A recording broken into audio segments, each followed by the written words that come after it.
Hello दोस्तों, आप देख रहे हैं डी कोड इंडियन।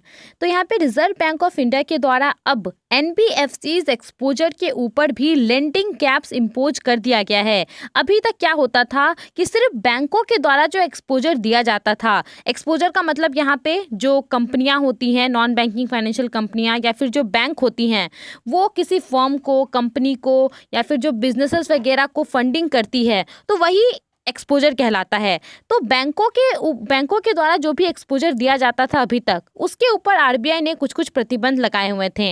लेकिन एनबीएफसीज के द्वारा जो भी एक्सपोजर दिया जाता था उसके ऊपर कोई भी लेंडिंग कैप्स नहीं था, और जिसकी वजह से हमने देखा कि डीएचएफएल कितना फेल हुआ, आईएलएनएफएस फेल हुआ। तो इन सब चीज़ों को रोकने के लिए अब आरबीआई ने एनबीएफसीज एक्सपोजर के ऊपर भी लेंडिंग कैप्स इम्पोज कर दिया है, और ये जो नियम है वो 1 अक्टूबर 2022 से लागू हो जाएगा।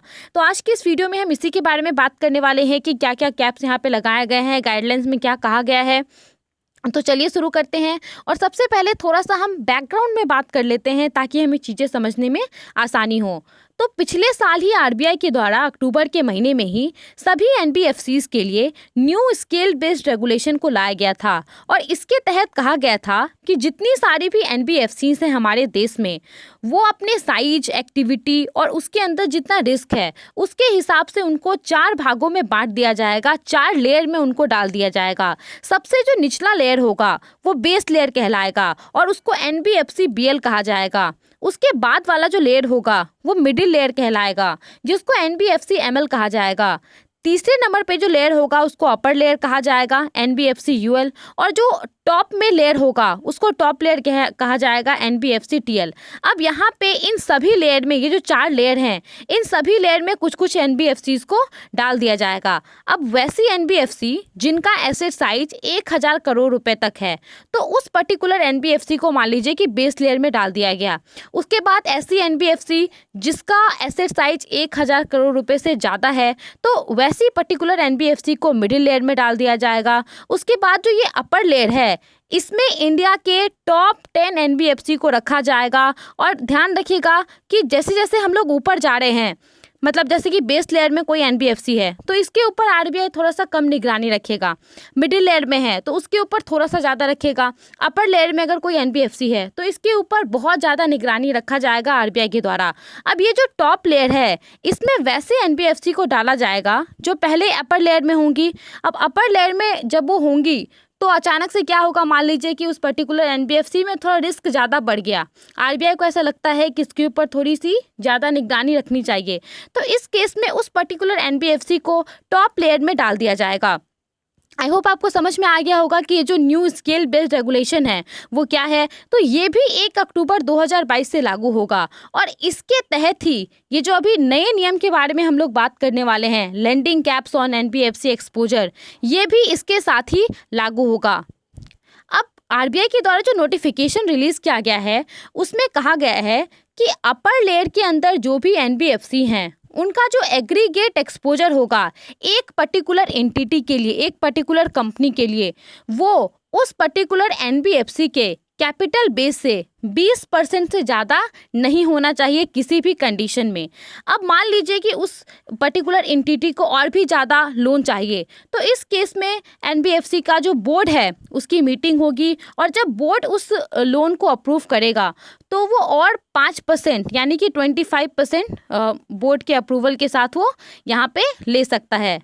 तो पहला तो ये हो गया। दूसरे नंबर पे यहाँ पे जितनी सारी भी इंफ्रास्ट्रक्चर फाइनेंस कंपनीज हैं जिनको की एनबीएफसी से एक्सपोजर चाहिए, तो इस केस में जो लिमिट रहेगा वो 30% रहेगा। एक सिंगल एंटिटी के बारे में हम बात कर रहे हैं। अब मान लीजिए कि ग्रुप ऑफ कनेक्टेड एंटिटीज़ हैं, यानी कि एक ग्रुप है और उसमें बहुत सारी अलग अलग कंपनियों के डायरेक्टर वगैरह हैं, कंपनियों के लोग शामिल हैं, उनको लोन चाहिए, तो इस केस में भी जो लिमिट रहेगा वो कैपिटल बेस का 25% रहेगा।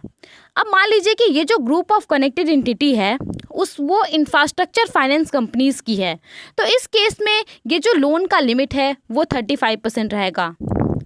अब अगर कोई एनबीएफसीज के सीनियर ऑफिसर हैं, उनको लोन या फिर एडवांस चाहिए, तो उनको लोन एडवांस मिल तो जाएगा, लेकिन इस बात का उनको रिपोर्ट करना पड़ेगा बोर्ड को। इसके बाद यहाँ पे कोई अगर मैनेजिंग डायरेक्टर है, चेयरमैन है या फिर कोई डायरेक्टर है, डायरेक्टर का रिलेटिव्स है, अगर उसको लोन चाहिए तो वो पर्टिकुलर एनबीएफसी 5 करोड़ रुपए तक का तो लोन उनको आसानी से दे सकती है, बस बोर्ड को रिपोर्ट करना होगा। लेकिन अगर 5 करोड़ से ज़्यादा का उनको लोन यहाँ पे चाहिए होगा तो इस केस में पहले बोर्ड से अप्रूवल की ज़रूरत होगी, उसके बाद ही लोन मिल सकता है।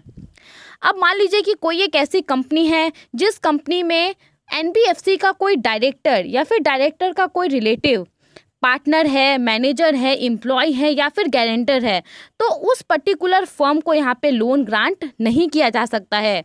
इसके अलावा अगर कोई रियल इस्टेट के लिए एनबीएफसी से एक्सपोजर मांग रही है तो इस केस में यहाँ पे वो पर्टिकुलर जो बोरोवर रहेगा, जो एंटिटी रहेगा, उसके पास सरकार का जो भी लोकल गवर्नमेंट है, जो दूसरे स्टैचुरी अथॉरिटीज़ हैं, उनसे परमिशन रहना चाहिए कि वो यहाँ पे अपना प्रोजेक्ट शुरू कर रहे हैं उस पर्टिकुलर जगह पे, तभी एनबीएफसी उसको लोन यहाँ पे अप्रूव कर सकती है। तो ये सब कुछ गाइडलाइंस में बातें थी जो कि यहाँ पे लैंडिंग कैप्स को बताती हैं एनबीएफसी एक्सपोजर को लेकर के। अब मान लीजिए कि एनबीएफसी नहीं मानती है इसको, तो इस केस में क्या होगा?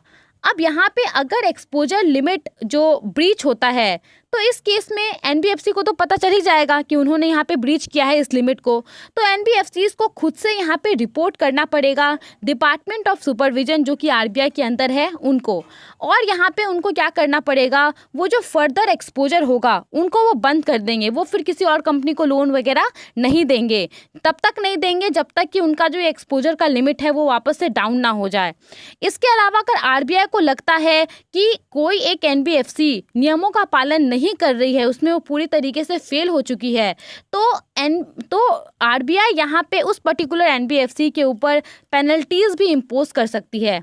तो यही सब कुछ बातें थी। आई होप आपको ये सभी बातें समझ में आ गई होंगी। आपको क्या लगता है कि आरबीआई का ये फैसला कितना सही है? हमें अपना ओपिनियन ज़रूर बताएं।